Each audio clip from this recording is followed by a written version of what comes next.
Hi there, this is Jay from My Wonder UK. Thanks for joining me on this second part of the series for the 6S's series. And today we're going to be talking about sleeping system, what you should be looking for when you start getting your equipment together for wild camping. Today I thought I'd do a mixture between what I looked for, or what I think you should look for, and what I use, because then obviously I can refer to it on a much more personal level. In this video we're going to cover sleeping bags and quilts mainly. Sleeping bags I use most of the year, and I do have a quilt, and I use that mainly summer because I'm quite a warm sleeper. So quilt in the summer, sleeping bags for the rest of the year. But then what do you need to look for in a sleeping bag, for example? There's two main types of sleeping bag that you can use. One's down and one's synthetic, and they've both got their advantages and disadvantages, which I'll go into a lot more, perhaps another video. But for example, down is very light and compacts down. Synthetic, not so much. Down is a little bit more expensive, but it is lighter. Synthetic, when it gets wet, still works, whereas down, if it gets wet, you lose the insulation properties, which is fine if you know you're not going to get your sleeping bag wet, but I'm not that good, so I always use synthetic.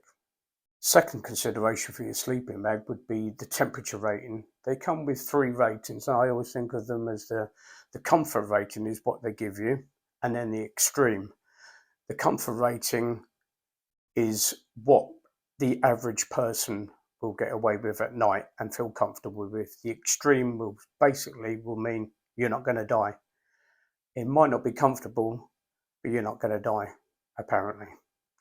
I wouldn't go on the extreme ratings, and I would have slight pinches of salt on what some manufacturers say, but you just need to research a little bit more, look on some of the forums and see what other people are using, and go out and have a look in the shops before you spend all your money on it. And don't forget, look on Marketplace and stuff. That's where I got my first one, second hand. It was way less than half price. I could never afford it brand new, but I managed to get one second hand. Next part of your sleeping system, I want to talk about a sleeping mat, which never sounds right because it's more like a mattress. I think we all know what they are. They're the blow-up type ones. Well, I've got a few now because I've been going for a while. I've got one heavy one that is reliable. It just works. There's a few things that niggly that I don't like about it, but it just works, and it was relatively, and I do mean relatively cheap on the scale of things. I think it was £25, and I used that 42 days on the southwest coast path. Never had a problem with it, and I just blew it up with breath. I didn't use a pump, which is not what you're supposed to do, but it took it. I've just got it back out of its bag 6 months later, blew it up, and it's absolutely fine.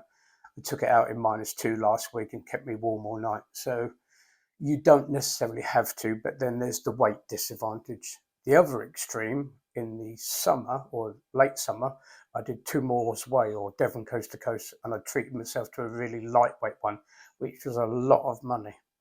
And I'm short anyway, but I got one of the shorter versions. It's not full body length. I'm going to just put it this way, you have to get used to it. It's all right. I'm a side sleeper personally, but I lay on my back when I'm just looking at the tent, but when I sleep, I lay on my side. The bottom half of your legs are hanging off of the pad, which is fine. It's not that huge a problem. You just have to get used to it. With these mats or mattresses, basically, what you're looking for is an R rating, and they go up. And I'm not going to go into a full explanation, but the higher R rating you get, the colder conditions you can go down to, because basically the ground's trying to suck your body energy and heat out of you during the night. So that's what the mattress is doing there.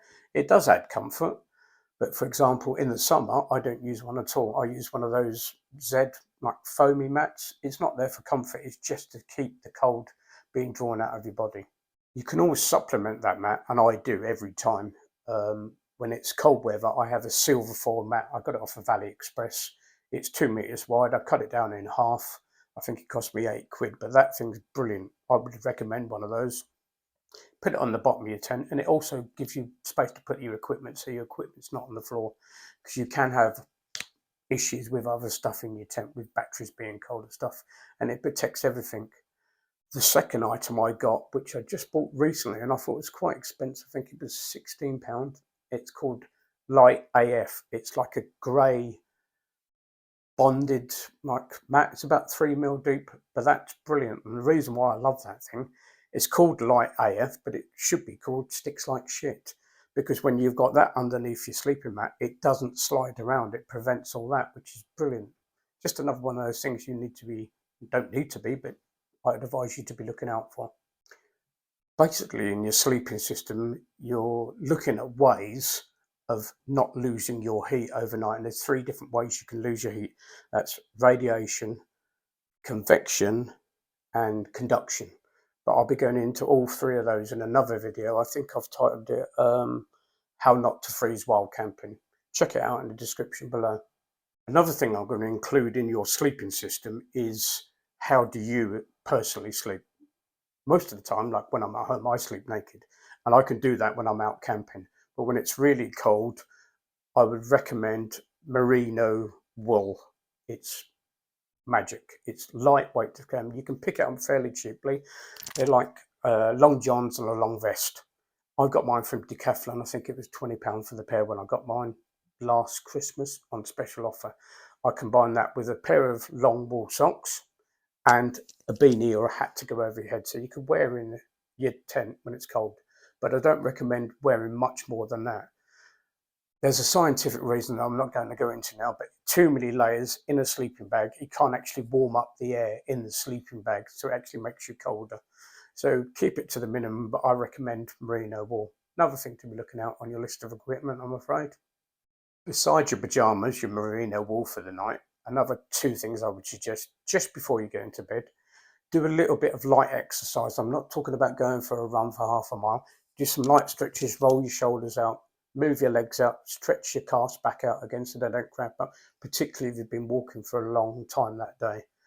But just that light exercise, I find, just is enough to kickstart your metabolism again, and just enough to warm your bed. So try not to get into bed cold, because that's never a good thing. It's easier to keep warm than it is to get back warm after you've got cold. The second little tip that works for me brilliantly, and someone told me this a while ago, and I've sort of almost done some experiments on myself, is have some hot chocolate there. Sometimes I have it just before I go to bed. Other times I leave it set up so I've got the water in the stove, hot chocolate in the cup ready to go. If I wake up in the middle of the night or cold, I knock up a little cup of hot chocolate. And that's another thing that I find is just enough to give your motor running again and get that internal warmth going. As with everything else when it comes to wild camping, I realised we're talking about the pound and the budget. Don't let that put you off. You don't need super expensive to start. You're not going up on the top of a mountain immediately.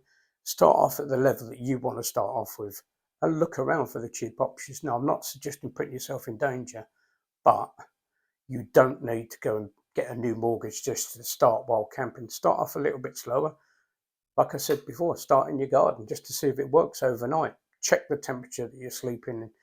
Was you comfortable? If it works for you, it works for you. I'm going to wrap this up now. Like I said, this is a brief overview. There's a lot more details you could be going in, like I said before, the down synthetic, R ratings, etc., convection, radiation stuff. There's a lot to be learning about it, but you can find a huge wealth of stuff on forums, Facebook groups, while camping, and the internet basically. But do your little bit of research and it'll just aid you in what you need to buy for your equipment. But I'm going to wrap it up for today. Thanks for watching. If you could subscribe in the button in the corner or in the description below, and then you won't need to be finding this. This is a part of 6 parts of a series going back to the 6 S's on what you need for wild camping and how to remember to take it with you. This is Jay from I Wonder UK. Thanks for joining me. I'm out of here.